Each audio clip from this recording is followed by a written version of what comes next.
OBD de trouble code description technique B position d'arbre ACAM slow response bank 2. Qu'est-ce que cela signifie? Ce code de diagnostic générique (DTC) du groupe motopropulseur s'applique généralement à tous les véhicules OBD2 équipés d'un calage variable des soupapes CAM. Cela peut inclure, mais sans s'y limiter, les véhicules de Subaru, Dodge, VW, Audi, Jeep, GMC, Chevrolet, Saturn, Chrysler, Ford, etc. Bien que génériques, les étapes de réparation exactes peuvent varier selon la marque, le modèle. De nombreux véhicules modernes utilisent un calage variable des soupapes (VVT) pour améliorer les performances du moteur et l'économie de carburant. Dans un système VVT, le module de commande du groupe motopropulseur PCM contrôle les soupapes de commande d'huile à solénoïde. Ces soupapes appliquent une pression d'huile à un actionneur monté entre l'arbre à cam et le pignon de chaîne de distribution. À son tour, l'actionneur modifie alors la position angulaire, ou changement de phase, de l'arbre à cam. Un capteur de position d'arbre à cam est utilisé pour surveiller la position de l'arbre à cam. Un code de réponse lente de position d'arbre à cam est défini lorsque la position réelle de l'arbre à cam ne correspond pas à la position souhaitée par le PCM lors des changements de phase de l'arbre à cam. En ce qui concerne les descriptions des codes de panne, le Esperluette Code A Esperluette Code indique l'admission, l'arbre à cam gauche ou avant. Par contre, Esperluette Code B Esperluette Code indique l'échappement, l'arbre à cam droit ou arrière. La banque 1 est le côté du moteur qui contient le cylindre N-1, tandis que la banque 2 est la banque opposée. Si le moteur est de conception en ligne ou droite, il n'y a qu'une seule rangée. Le code P000D est défini lorsque le PCM détecte une réponse lente dans le changement de phase de la position de l'arbre à cam du circuit de banque 2 Esperluette Code B Esperluette Code. Ce code est lié à P000A, P000B et P000C. Quelle est la gravité de ce DTC? La sévérité de ce code est modérée à sévère. C'est une bonne idée d'adresser ce code dès que possible. Quels sont certains des symptômes du code?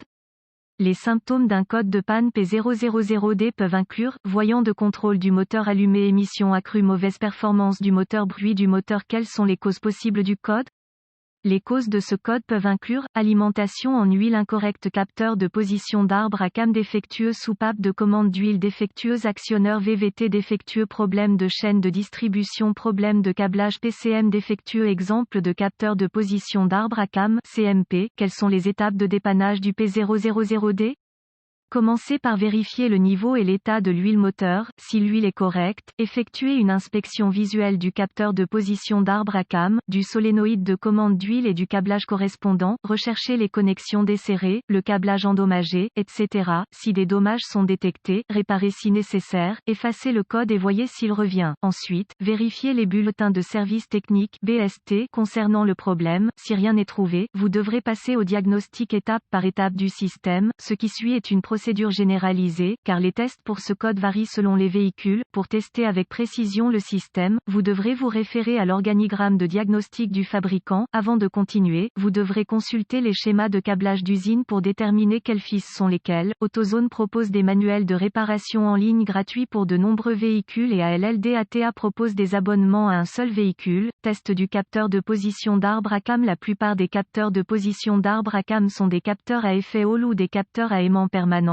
Un capteur à effet Hall possède 3 fils, la référence, le signal et la masse. D'un autre côté, un capteur à aimant permanent n'aura que 2 fils, le signal et la masse. Capteur à effet Hall, déterminez quel fil est le fil de retour du signal. Ensuite, connectez-y un multimètre numérique DMM à l'aide d'un câble de test à sonde arrière. Mettez le multimètre numérique en position de volt CC et connectez le fil noir du compteur à la masse du châssis. Lancez le moteur. Si le capteur fonctionne correctement, vous devriez voir une lecture fluctuante sur le compteur. Sinon, le capteur est défectueux et doit être remplacé. Capteur à aimant permanent. Retirez le connecteur du capteur et fixez un multimètre numérique aux bornes du capteur. Tournez le multimètre numérique sur le réglage de tension CA et lancez le moteur. Vous devriez voir une lecture de tension fluctuante. Sinon, le capteur est défectueux et doit être remplacé. Test du capteur effet Hall circuit. Commencez par vérifier le côté terre du circuit. Pour ce faire, connectez un multimètre numérique en volt CC entre la borne positive de la batterie et la borne de terre du capteur du côté faisceau du connecteur. S'il y a une bonne masse, vous devriez obtenir une lecture d'environ 12 volts. Ensuite, vérifiez le côté de référence 5 volts du circuit en connectant un multimètre numérique réglé en volts entre la borne négative de la batterie et la borne de référence du capteur sur le côté faisceau du connecteur. Mettez Connectez le contact du véhicule, vous devriez voir une lecture d'environ 5 volts. Si l'un de ces deux tests ne produit pas de lecture satisfaisante, le circuit devra être diagnostiqué et réparé. Capteur à aimant permanent. Vérifiez le côté terre du circuit. Pour ce faire, connectez le multimètre numérique à des volts CC entre la borne positive de la batterie et la borne de terre du capteur du côté faisceau du connecteur. S'il y a une bonne masse, vous devriez obtenir une lecture d'environ 12 volts. Sinon, le circuit devra être diagnostiqué et réparé. Test du solénoïde de contrôle d'huile. Retirez le connecteur du solénoïde. Utilisez un multimètre numérique réglé en ohms pour vérifier la résistance interne du solénoïde. Pour ce faire, connectez le multimètre entre la borne du solénoïde B+